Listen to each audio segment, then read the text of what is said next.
Hello, everyone. This is Tony Monk. Some of you know me, some of you don't. I just wanted to thank Chris and Marty for having me on. I appreciate that. I'm going to try to keep it as short as possible. My story is a very, very, very long one, but I'm going to try to shorten it up as much as I can so I don't go over the 20 mark period, 20-minute period like Chris was telling me to keep it 20 minutes or shorter. So I'll try to keep it as short as possible. Uh, I'm Tony Monk, and I was born in one of the islands called St. Michael's Island. In English, it's called San Miguel, Punta Delgada.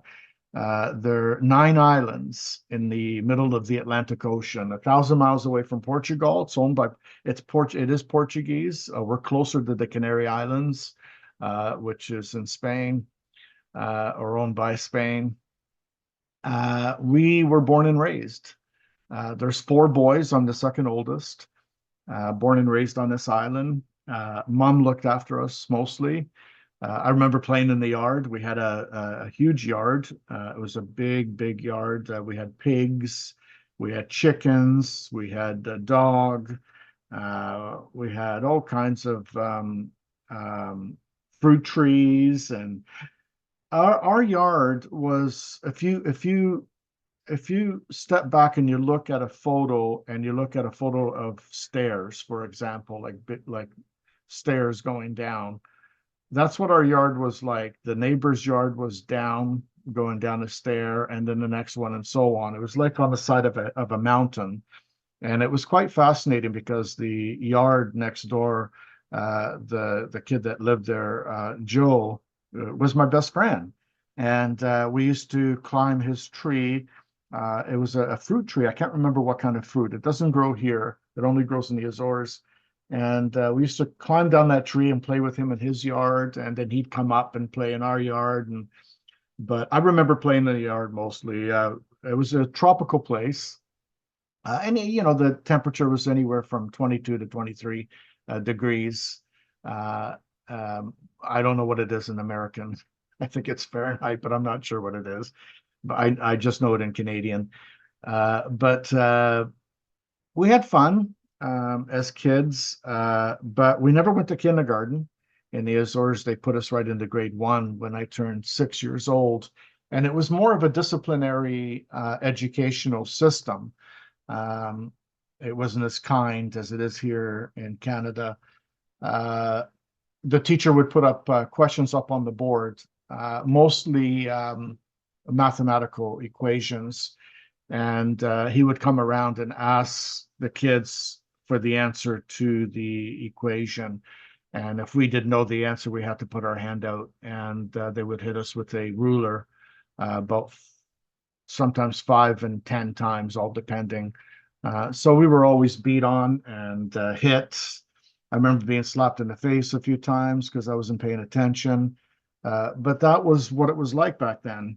Um, my mom looked after us mostly, but she was always in the house with the baby. My brother Carlos was a little baby at the time, so it was just the 3 of us out in the yard playing while she was looking after the young one, and doing a lot of baking and cooking and stuff like that. My dad wasn't with us a lot. He worked in New Bedford, Massachusetts, in the United States. That's where his family was from, his mom and dad and his brothers. He also has there's 4 brothers in his family as well. And my dad is the oldest. And he would work in the United States, New Bedford, Massachusetts. He would make US currency, which was big back then. And he would send that money home to support us. Mom's family, brothers and sisters, moved to London, Ontario, which is about a couple hours away from Toronto. Some of them migrated in Toronto as well. And so we were the last family to leave the Azores. And we did in 1973. My dad came home finally. Going back to the school, I got ahead of myself here. Going back to the school when we were being disciplined and hit and what have you. My mom eventually found out and took us away from the school, and pretty much homeschooled us at home for about a year before my dad came back home. And my mom was a family person, more so than my dad. My dad wanted to go to the United States to migrate over there to New Bedford, Massachusetts, but mom wanted to go to London, Ontario, because that's where her family was. So, she pretty much won. And dad, we all um, migrated to London, Ontario in 1973, about 51 years ago now. So I couldn't speak English. I was 8 years old by the time we got there. And so they put me right in the grade, either 3 or 4. I can't remember what grade it is when you're 8 years old. But I ended up in that grade and I couldn't speak a word of English, not a word of English.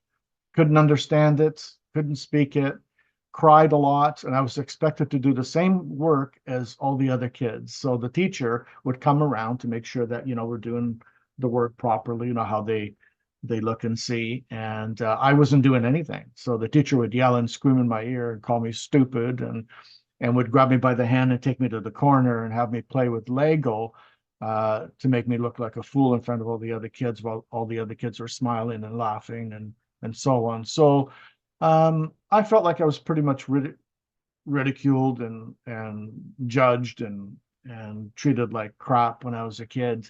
Back in 1973, obviously, people weren't that bright.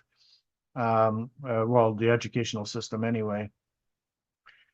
So about a year or so, I started to learn how to speak English and started to do pretty well.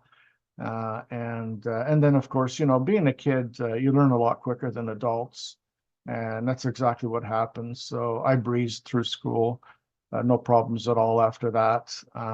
We were always beat on. We always got into fights, my brothers and I. And just because we were, of a different race, right? We were Portuguese, and a lot of the kids in this small hick town were Caucasian.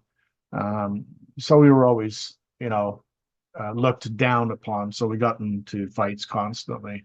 At the age of 12, I decided, you know what? I don't want to be picked on anymore. So I'm going to take martial arts. And I did. By the time I got to high school in 1980, I had my black belt in Taekwondo. And so I never got into a fight. But what I did is I was in the gym, kicking the bag and so on and doing some fancy kicks. And a lot of the kids from school would walk by and they saw me doing what I was doing, all these fancy kicks and stuff. And so that was my revenge. I didn't have to fight anyone. All they did is see me at what I did, and they knew I was good at it, and they just left me the hell alone. So I got into a relationship with a beautiful girl named Lisa. We were in a relationship for about 6 years or so, and then we broke up, and she was seeing someone else, which was fine. I decided our family was very, very religious, extremely 100% Baptist, okay? And I'm talking extreme.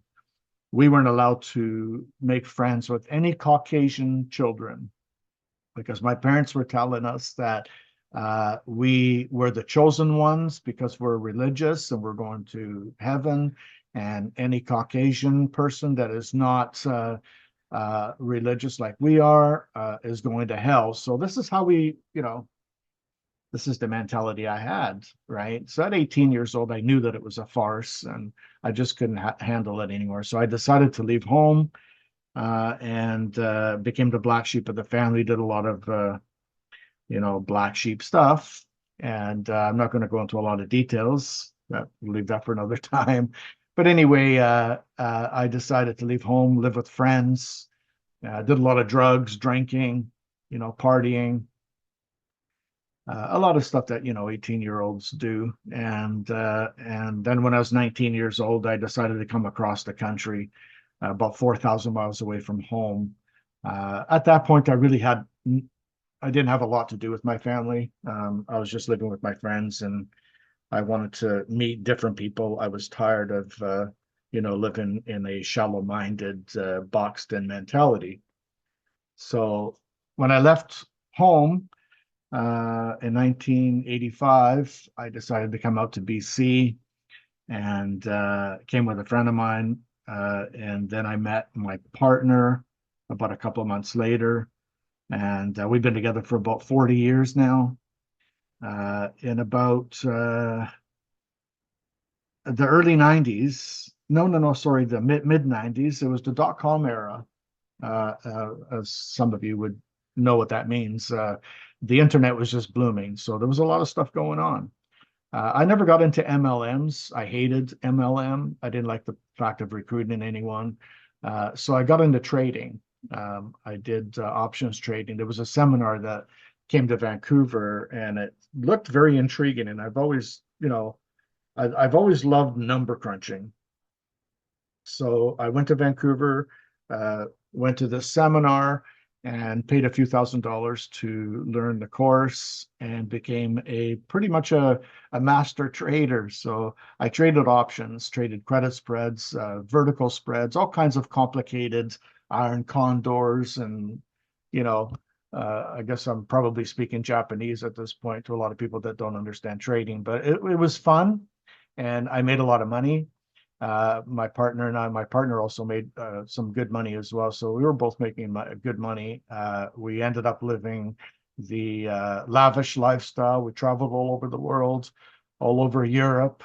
We traveled South America as well. Been all over the world. The best education you can have is actually when you travel, because you meet a lot of cultures and you meet a lot of people. You start to understand people. You start to understand you start to see the bigger picture.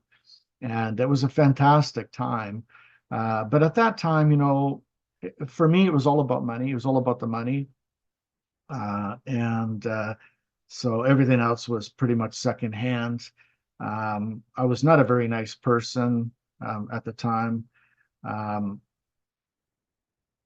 But in 1987, before I actually did very well in trading and a little bit of affiliate marketing, selling digital products, uh, I um, I decided to get into a field.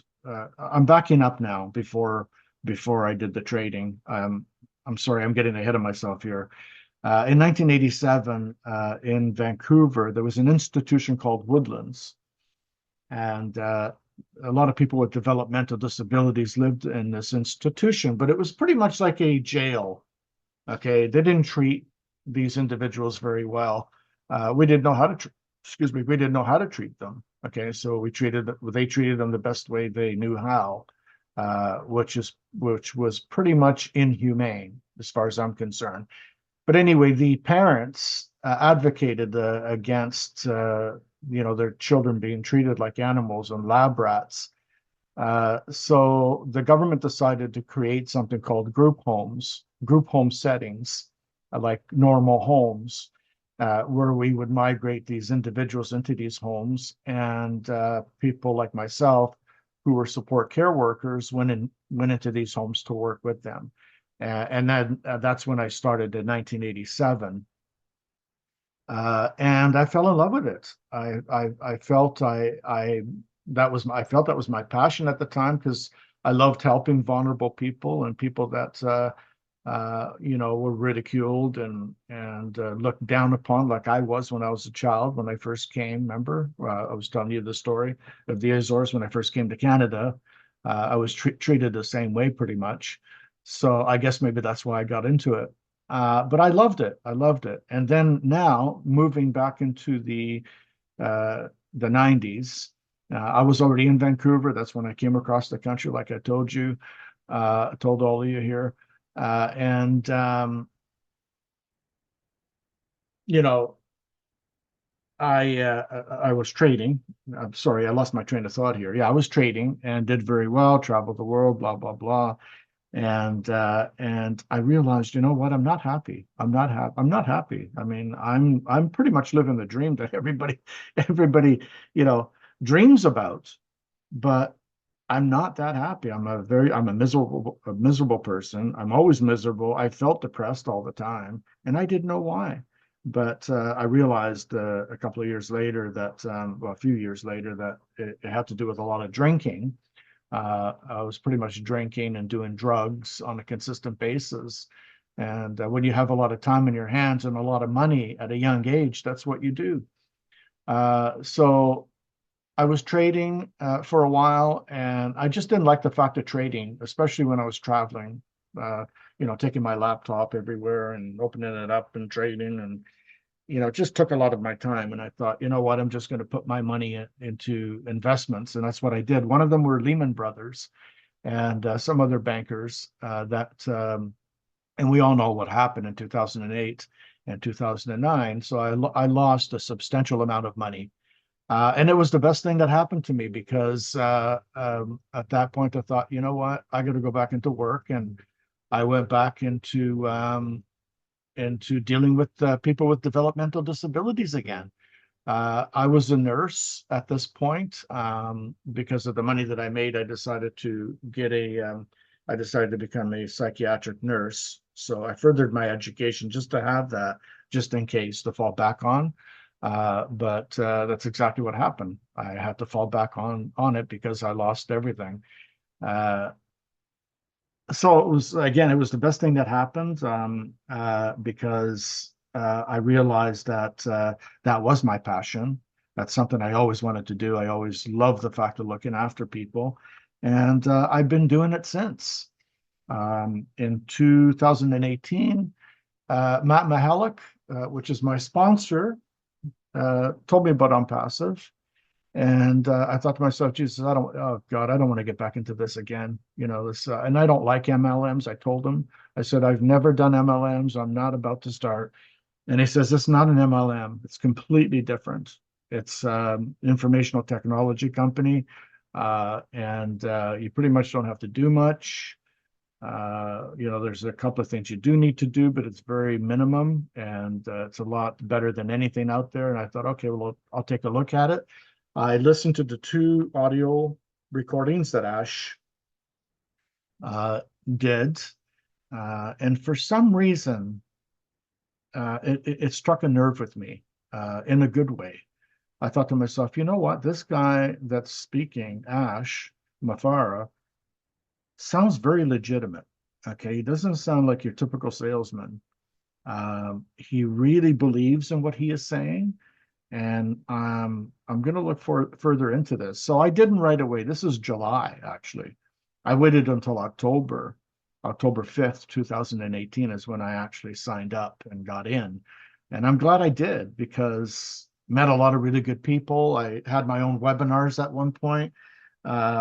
And met some fantastic people in Onpassive. There's over 1 million of us now. A few thousand of us, still speak to each other every now and again. The webinars are still going on. During the pandemic, while the rest of the world were in a depressed state, and a lot of unfortunate people committed suicide, we were on webinars supporting each other. And we cried together, we laughed together, we did a lot of fantastic things together. We were there for each other, and we're still there for each other. So if you could just imagine for 1 second, or 1 minute, that in during the pandemic, a really, really depressed time in our history, a lot of people were going through a difficult time. And yet we, as members of Onpassive, had each other to talk to on these webinars. We laughed together. We cried together. We shared our stories together. If you could just imagine that doing that during the pandemic, can you imagine what it's going to be like moving forward? The support we're going to have, the support we have now. It's the support we have now, the support we have with each other as members is a lot stronger today than it was then. Okay. And it's getting stronger and stronger, and everybody is welcome to come aboard into Onpassive. This is truly a movement. Onpassive is a movement. It's not just about informational technology, but we do have the best products. There's no doubt about that. Onpassive is a huge company, okay? But it's more so a huge movement. and the relationships that we have between each other. You know, we know, most of us know people from all over the world. You know, PNG, for example, I never heard of PNG before. Um, you know, and all of a sudden now we've got friends in, you know, PNG. Um, it's amazing. You know, there's people from all over the world in Onpassive, and it's just getting stronger and stronger. The relationships are becoming stronger and stronger. And it all started with this man's vision, Ash Mafara, you know, and he didn't realize it was going to be as big as it is now. I mean, he's also, you know, shocked that it's actually gotten as big as it is. But that's what happens when you have something that you believe in and something that is as fantastic as Onpassive. It just compounds. It compounds into something huge and something good, you know. So anyways, I'm here for the long term. I love Onpassive. I haven't been on webinars for a while. It's because I'm working 24/7. I look after my partner, who's 72 years old, in a wheelchair, who's bound to a wheelchair. The work I do with this individual, it's a one-on-one. He has autism. He's incontinent. So I change him and I administer his medications. I also administer my partner's medications. So I'm working around the clock. But Onpassive is inside my heart, and it's always been there. I always watch Marty and Chris on 360 or Marty and Chris's lives. I try to stay engaged as much as I can on top of everything else. I probably missed a few things. I'm not going to go on any longer. God, I hope I didn't go over the 20-minute period, Chris. If I did, I apologize. I have a feeling I may have kept it under, but if I told you my whole story, I swear to God, it'd be about 10 books you'd be reading. It's longer than what I actually anticipated. But anyway, one thing I want to say that I forgot. Remember the girlfriend I told you about that I was together with for 6 years? I actually loved her, you know, and we were going to get married at one point, but we didn't. There was a fallout. 35 years later, I found out that she was pregnant and she had our child. Now I have a daughter that I found on Facebook 3 years ago, and she has seven children. So I'm a grandfather of seven grandkids. I'm the happiest guy in the world. You know, we have a fantastic relationship. We haven't met yet, but I'm looking forward to that day, and I will keep everybody informed of when that time comes, because I think it's going to be fantastic for all of us. Anyway, take care, and thank you so much for listening to me. I'm sorry if I babbled on too long. Chris, Marty, back to you. Thank you so much for allowing me to have this opportunity. Take care, everyone. Bye for now. This is Tony Monk.